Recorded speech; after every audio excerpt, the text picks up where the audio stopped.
How to assemble the Tatto kit. Take out the stainless steel stem and insert a tape.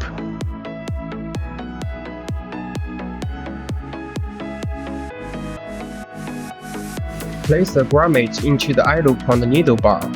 Make sure the Tatto needle goes through the tube naturally. Also, the needle and tape size is matched. Unscrew the tube rest clamp, insert the tube, and adjust the needle depth.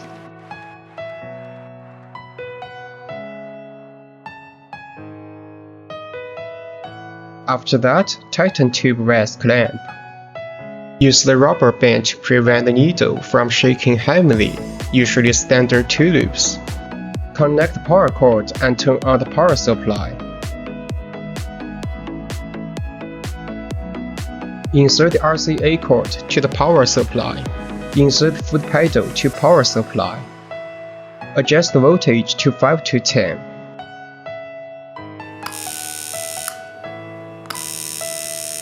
Press the pedal and then start work.